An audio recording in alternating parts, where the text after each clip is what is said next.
नमस्कार। मैं सुनीता कथा मंथन में आप सबका स्वागत करती हूँ। कथा मंथन में आज सुनिए जैनेन्द्र जी की कहानी दिल्ली में। जैनेन्द्र जी की अन्य कहानियाँ आपको हमारी प्लेलिस्ट से मिल जाएंगी। लिंक आपको आई बटन और एंड स्क्रीन पर मिल जाएगा। प्रमोद ने इसी साल वकालत शुरू की है और इसी साल ब्याह भी किया है। अभी 6 महीने नहीं हुए कि अदालत की गर्मियों की छुट्टी हो गई। प्रमोद पत्नी सहित अपनी छुट्टियां मनाने चल पड़े।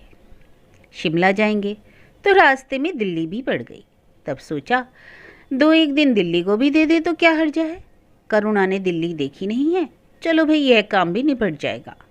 तो दिल्ली देखी गई, यही सब चीज़, और फिर चांदनी चौक, और चांदनी चौक में खूब घूमे और सब बड़े बाजार भी देख लिए, पर जी कुछ भरा नहीं। सोचा यह तो दिल्ली नहीं है, दिल्ली के बाजार हैं जहाँ अमीरी तनकर अपना प्रदर्शन करती फिरती है और जहाँ गरीबी अपने को अमीरी बाने में छिपाए शर्माए चलती है। ये तो बाजार हैं जहाँ सजावट होती है, बनावट होती है, जहाँ मोल तोल होता है। यह वह जगह तो देखी ही नहीं जहाँ अमीरी सड़ती है और गरीबी सिकुड़ी पड़ी रहती है। वह गलियाँ जो सपाट चिकनी नहीं हैं, जो संकरी और टेढ़ी मेढ़ी हैं जैसे शरीर की रक्तवाहिनी नसें। वह गलियां जिनमें दिल्ली की वास्तविकता और दिल्ली का अंधेरा निवास करता है। अगले दिन प्रमोद ने अकेले गलियों में सैर करने की सोची। सवेरा है, सूरज निकलने में देर है, झुटपुटा चांदना हो चला है। तभी घर से निकले। राह में झाड़ू देते मेहतर मिले और जमुना जाते स्नानार्थी। इन स्नानार्थियों में पुरुषों से स्त्रियों की तादाद चौगनी होगी। स्त्रियों को पुरुषों से पुण्य की चिंता भी तो चौगनी है। तब वह एक गली में जाने को मुड़ गए। जहाँ चौराहा मिला वहाँ सबसे तंग रास्ते को पकड़ लिया। जहाँ 2 रास्ते मिले वहीं जो संकरा था उस पर चल दिए। इसी तरह भीड़ पर भीड़, मोड़ पर मोड़, और तब एक गली में पहुँचे। मुश्किल से बराबर बराबर 2-2 आदमियों की जाने की जगह होगी। दोनों और 3-4 मंजिलों के मकान सटे हुए खड़े थे, जिन्होंने शर्त लगा रखी है कि यहाँ ना धूप को आने देंगे और ना हवा को। इस गली में चल रहे हैं, फिर एक मोड़ आया। मुड़े, यह क्या? जैसी कागज रखने की तारों की लंबी टोकरी सी होती है, वैसी ही यहाँ एक रखी है। गुदगुदे गदेले बिछे हैं, नन्हे नन्हे 2-3-4 तकिए इधर उधर रखे हैं, और इन सब के बीच में है छोटा सा बच्चा। बच्चा बिल्कुल नन्हा सा है, लाल लाल कोपल सी पलके, आंखें आसमान से मानो परमात्मा को पहचान रही है, और हाथ और पैर रुई जैसे मुलायम। घूम घूम कर और मचल मचल कर उस परमात्मा को खेलने को बुला रहे हैं। प्रमोद झुका। अरे, एक कागज। सिरा उसका तकिए के नीचे दबाए। लिखा है, ले लो ले लो, भगवान सब देखता है। प्रमोद ने बच्चे को लिया, दुबका लिया, टोकरी वहीं छोड़ी और लौट चला। अभी मुड़कर चला ही था कि ये फूल उस पर किसने बरसा दिए। ऊपर देखा, कोई नहीं। रास्ते में एक सिपाही की शक की निगाह पड़ गई। इनका चलना ही ऐसा था कि शक ना हो तो अचरज तो हो। टोका गया। इन्होंने झड़कियाँ सुना दी। उसने धमकी से काम लेना चाहा। इन्होंने सुना अनसुना कर दिया। तब वह तैश खाता हुआ और को लेने चला। भरोसा था कि धमकी के बाद वह भाग ना सकेगा, लेकिन प्रमोद था, ठहरता क्यों? घर आया। लो, अरे ये कहाँ से ले आए? पड़ा मिल गया। नहीं जी, यह है सदा की ठिठोली। कुछ बात हुई है, ठीक बताओ। कहता तो हूँ पड़ा मिल गया। नहीं नहीं, सच बताओ, किसका है, कैसा है, कौन माँ है जिसने ऐसा नन्हा सा बच्चा दे दिया? सच बताओ, किसका है? सीधा परमात्मा के हाथों में से छीन कर लिए आ रहा हूँ, शायद मौत के हाथों में से। मालूम नहीं किसका है। तब प्रमोद ने सब हाल सुनाया। करुणा घबराई। फिर क्या, इसे पालो? किसी का भी हो, है तो बच्चा। अभी तो कहती हूँ कैसा अच्छा लगता है। अच्छा तो लगता है, ढेर चमार किसी का भी तो बालक ले लें क्या? ले भी ले तो फिर क्या होगा? फिर यह तो किसी का भी नहीं, धरती माता का है। मातृत्व किस स्त्री में नहीं है, पर इस पर धर्म का और जड़ता का आवरण चढ़ जाता है। करुणा की इन आपत्तियों में से उसका मातृत्व झांक झांक कर देख रहा है। कैसा छौना सा है, कैसा प्यारा। प्रमोद का कहना जहाँ शिथिल पड़ा और यह धर्म जरा पिघला कि वह झट से बच्चे को छाती से लगाकर सुला लेगी। बोली, है तो लेकिन के बाद तुरंत कहने को शब्दों की कमी हो गई। लेकिन यह तुम्हारे आश्रय आ पड़ा करुणा, पालोगी तो जी जाएगा, नहीं तो वहीं कहीं और फिर छोड़ाना पड़ेगा। करुणा पालेगी क्यों नहीं, जरूर पालेगी, पर प्रमोद की बात ऐसी जल्दी से तो नहीं मान लेगी। कैसे करके पालूंगी? लोग क्या कहेंगे? लोग जो भावेगा कहेंगे, जैसा उनमें शऊर होगा वैसा ही तो कहेंगे। और पालेगी कैसे? अपना करके पालोगी। वह थोड़ी ही कहोगी कि दूसरे का है। वाह वाह, क्या अभी ब्याह को दिन ही कितने हुए हैं? करुणा ने कहा और उसने अपना अंगूठा धरती में गाड़ दिया। होंठ चबा लिए, आंखें झपा ली और एकदम झेपी सी और खिजलाई सी और लजाई भी और ललचाई भी। ओह, सो बात कुछ नहीं, प्रमोद ने हंसकर कहा। लोग लोग मुझे ही तो कहेंगे, तुम्हें क्यों कहेंगे? इस पैनी हंसी पर प्रमोद के हाथ को झटका मिला और कानों को मिला, चलो हटो। करुणा, हमें या तुम्हें कुछ कहकर लोग अपने को बहला लें तो इसमें अपना क्या हर्ज? कहने दो जो कहें, पर हम तो एक दूसरे को जानते हैं। मेरा तो मरण हो जाएगा ना। मरण वरण कुछ नहीं, बड़ा पुण्य होगा। लोग कह कहकर खुश होंगे, हम भी सुन सुनकर खुश होंगे। क्यों होंगे ना, जरूर होंगे। और इस बात पर खुश होंगे कि देखो हमारे कारण इन्हें कैसी खुशी होती है। करुणा खुश क्यों नहीं होगी? जब पति का विश्वास और पति का प्रेम उस पर है तो किस बात से वह खुश नहीं हो सकती? इधर ये बातें चल ही रही थी, उधर नीचे आंगन में रधिया माँ जी से बातें करने में लगी थी। आते ही बिना भूमिका के रधिया ने कहा, माँ जी मुझ पर बड़ी विपत पड़ी है, बड़ा कलेश है, कोई नौकरी हो तो माँ जी।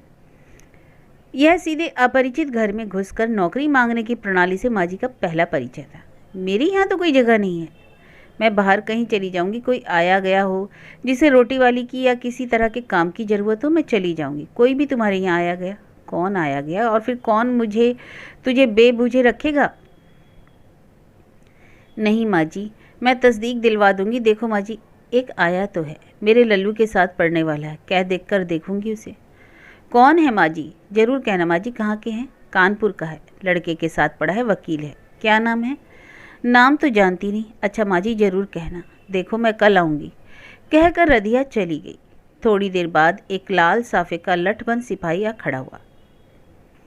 अरे तुम्हारे यहाँ कौन आया है? कोई नहीं। नहीं, जरूर कोई आया है। आया है सो? कहाँ से आया, कौन है? अरे तू कौन है जो आया है पूछने? अपने आप बताओगी? धमकी देकर वह चलता बना। तब पति पत्नी के संभाषण में व्यवधान डालकर माँ जी ने सूचना दी, लल्लू तुझे पूछता एक सिपाही आया था, एक महरिया भी नौकरी पूछती आई थी। पता लगता है वह भी तेरी ही खोज खबर में थी। होंगे कोई माँ जी, कुछ बात नहीं। बड़े करारेपन से कहकर वह हंस दिया। माँ जी चली गई। लेकिन करारेपन से क्या और हंसी से क्या, क्योंकि तभी उन्होंने आज ही शिमला चल देने की बात सोचनी आरंभ कर दी। सिपाही और उस स्त्री दोनों ही की बात ने कुछ हौलसा जी में पैदा कर दिया। क्या होगा? करुणा ने पूछा। कुछ नहीं होगा क्या, हंसकर प्रमोद ने जवाब दे दिया। रधिया ने आकर मालकिन को खबर दी।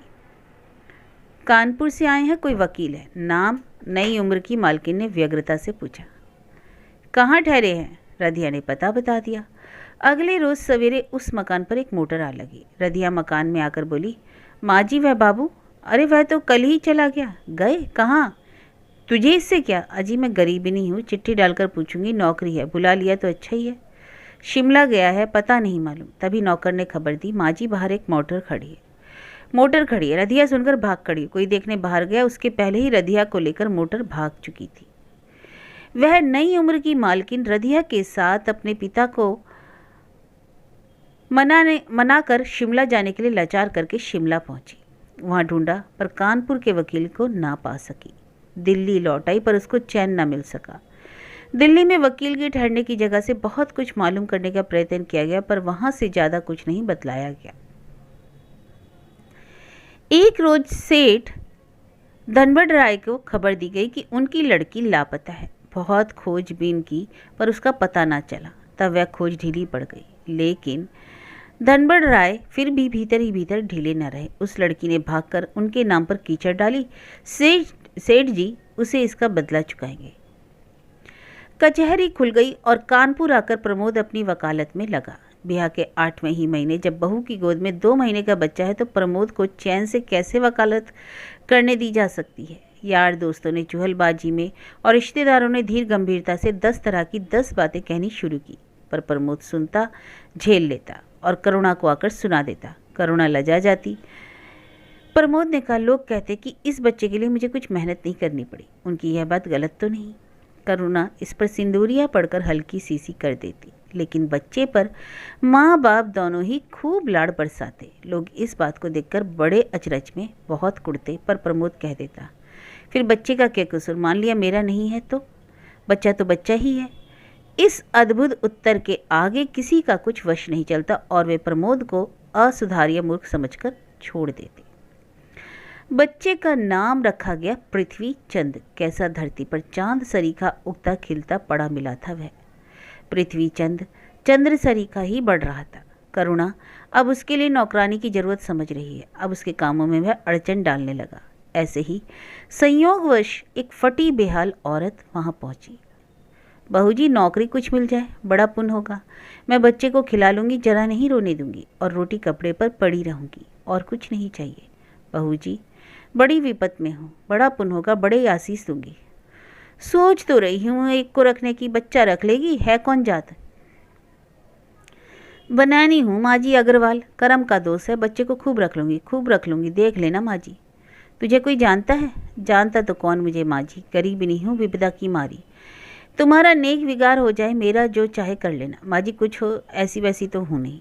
इसी वक्त भीतर से पृथ्वी चंद ने चीख मारी। करुणा दौड़ गई, पुकारती मनौती गोदी में उठा लाई। उस स्त्री की आंखें बच्चे पर से फिर डिग नहीं सकी। बोली, कैसा चांद सा बच्चा है, कितने का होगा बहू जी? होगा यही कोई 6-7 महीने का।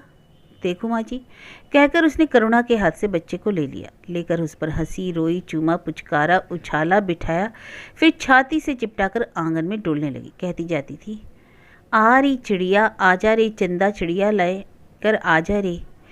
करुणा ने देखा बच्चा मन गया है और सोता जाता है, और यह स्त्री बड़े प्यार से बच्चे को खिलाती है। पूछा, अरे तेरा नाम क्या है? नाम? हाँ, नाम मेरा माँ जी, नाम मेरा है पतिया। तो तू रहेगी पतिया? हाँ रहूँगी, जरूर रहूँगी माँ जी, तुम्हारे हाथ जोड़ूँ, इस बच्चे को खूब अच्छा खिलाऊंगी। देख लेना माँ जी, मैं कहीं नहीं जाने की, बिगाड़ करूँ तो निकाल देना। अच्छा तो कल आना, मैं उनसे पूछ लूँगी। मुझे जी यहीं पढ़ जाने दो, कोई कोना दे देना, पड़ी रहूँगी, कल उनसे पूछ लेना। कल आ जाना, सब ठीक हो जाएगा। आज तो मैं नहीं जाऊँगी, यूँ ही पड़ी रहूँगी, बच्चे को साथ लेकर पड़ी रहूँगी, तुम्हें दुख नहीं पहुँचाऊँगी। इस हठपूर्ण अनुनय को करुणा किसी तरकीब से टाल ना सकी। बोली, अच्छा, पर नौकरी कल से ही? हाँ हाँ, जब से चाहो, उसने सहर्ष स्वीकृति से कह दिया। अगले दिन करुणा ने प्रमोद से पूछा। उसने कह दिया, क्यों नहीं, मुझसे पूछने की इससे में क्या बात है, जरूर रख लो, जरूर रख लो। जान पूछ तो तुमने छानबीन तो की ही नहीं। यही छानबीन बहुत है कि बच्चे को प्यार से रख सकती है, लेने को अपने से क्या ले जाएगी, एक आध कपड़ा लगता बस। पतिया उस रोज से पृथ्वी चंद को खिलाने, खाने, कपड़े भर पर ही नियुक्त हो गई। लेकिन देखा गया, पतिया बच्चे को लाड़ करने, पुचकारने, खिलाने और बनाने संवारने से ही संतुष्ट नहीं है। वह मानो और भी कुछ ज़्यादा चाहती है। वह मानो उस पर अपना संपूर्ण आधिपत्य चाहती है, जिससे किसी का साझा ना हो। पृथ्वीचंद करुणा के पास जाता है, या करुणा जब उसे लेती है तो मानो यह उसे अच्छा नहीं लगता, जी होता है कि इसे छीन लूँ, कह दूँ, नहीं देती। उस करुणा का जो उस बच्चे पर अधिकार है और खुद पतिया का जो नहीं है, उस पर उसका मन ना जाने कैसा अकुलाया सा रहता है। मन को वह बहुत बोध देती है, पर उसका यह मन जैसे इस मामले में बागी हो जाता है। उसे करुणा का यह अधिकार सहन नहीं होता। इस अधिकार के ही कारण करुणा का बच्चे पर प्यार करना भी उसे बड़ा कड़वा लगता है। वह मानो उससे बच्चे की रक्षा करना चाहती है। वह बच्चे को करुणा से प्यार पाने का अवसर भरसक बहुत कम देती है। करुणा पतिया के इस स्नेह को, अतिशय से भरे व्यवहार को देखकर पिघल गई। उसने समझा पतिया कोई शायद अपना बच्चा खो बैठी है, और जब उसकी छाती मातृ स्नेह और मातृ दुग्ध से खूब भरी है, तभी वह यह नौकरी करने पर लाचार हुई, और तभी यह पृथ्वीचंद उसके सामने आया। वह इस दुखिया के प्रति सम स्नेह और करुणा सहानुभूति के भाव से खींचने लगी। माँ के हृदय ने माँ का हृदय पहचाना, और जो हृदय अपने टुकड़े को खोकर शत विशत हो रहा है, उस हृदय के लिए माता करुणा ने अपने भीतर का करुणा का निसर्ग स्रोत खोल दिया। वह पृथ्वीचंद को ज़्यादा से ज़्यादा काल तक उसके पास रहने देने लगी। खुद बहुत कम मिलकर ही संतोष मान लेती, लेकिन पतिया के व्यथित हृदय पर यह सहानुभूति जलन छिड़कने लगी, क्योंकि करुणा का हक है, उसका हक नहीं। वह मानो छल से, चोरी से दूसरे के अनुग्रह पर इस बच्चे से प्यार कर पाती है, और उस पर करुणा का अधिकार है। यह अधिकार की बात ही करुणा की सहानुभूति को मानो खट्टा बना देती है। उसकी ठंडी सांत्वना मानो और जलन भड़का देती है।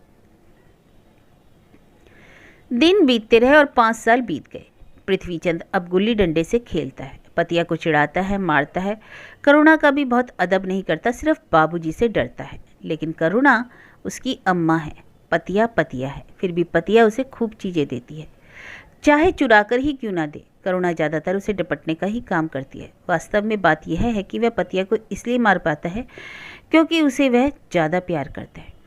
पतिया अब फटे टूटे हाल में नहीं रहती, मानो घर का अब वह अंश हो गई है। उसकी बात मानी जाती है और वह अब खर्च के बारे में भी बहुत आज़ाद है। पर पैसे और प्यार के लिए पतिया के पास एक ही मत है, पृथ्वी चंद। किंतु करुणा अब जिम्मेदारी का अनुभव करने लगी है। हमारे बच्चे को यहाँ बैठना चाहिए, वहाँ नहीं, ऐसे रहना चाहिए, वैसे नहीं। उसे ज़िंदगी में यह बनना है। करुणा उसके भविष्य का चित्र बहुत उज्जवल खींचती है। विश्वास है कि उसका पृथ्वीचंद माँ को सुखी करेगा। ऐसे ही चमत्कारपूर्ण भविष्य में विश्वास रखकर करुणा पृथ्वीचंद को समय समय पर उपदेश दिया करती है। एक दिन उससे कहा गया, देख पृथ्वी, पतिया के पास ज़्यादा मत बैठा कर, अब तू बच्चा नहीं रह गया, देख कर कहाँ बैठना कहाँ ना बैठना। करुणा अपने उन भविष्य सपनों में इतनी आत्मसत हो गई कि समझती है 5 वर्ष का लड़का बच्चा नहीं है, अब उसे कौन समझाएगा। समझाने से तो वह ना समझती, पर अगर जानती कि उसकी यह बात पतिया सुन रही है तो वह कभी ऐसा न कहती। पतिया ने सुना अपने आप का हूँ। कुछ दिनों बाद एक दिन पतिया और पृथ्वीचंद्र दोनों लापता हो गए। सेठ धनबड़ राय ने अपनी लड़की को बहुतेरा ढूंढा और वकील प्रमोद चंद ने अपने पृथ्वीचंद को बहुतेरा ढूंढा, पर कोई ना मिला। आखिर लड़के को खोए 7 साल हो गए थे तब, और लड़के को खोए लगभग 2 साल और हो गए तब दोनों एक ही क्षण में एक ही जगह मिले। किंतु एक दुर्घटना हो गई, इस कारण वे दोनों मिले, फिर भी कोई ना मिला। मिले तो एक दूसरे से सेठ धनबड़ राय और वकील प्रमोद चंद्र मिले और दोनों ने अपना माथा ठोक दिया। बात यूं हुई, काशी में जबरदस्त मेला था। दशाश्वमेध घाट भीड़ से खचाखच भरा था। मेले में करुणा के साथ प्रमोद चंद्र भी गए थे और सेठानी के साथ धनबड़ राय भी। दोनों उस समय गंगा स्नान को वहां आए थे।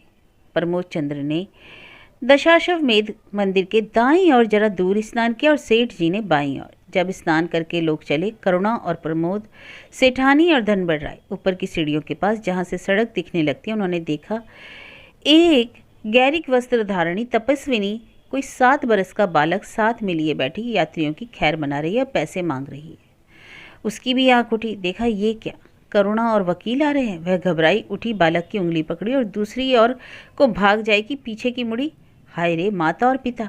वह सब कुछ भूल गई, मानो विक्षिप्त हो गई, खो गई।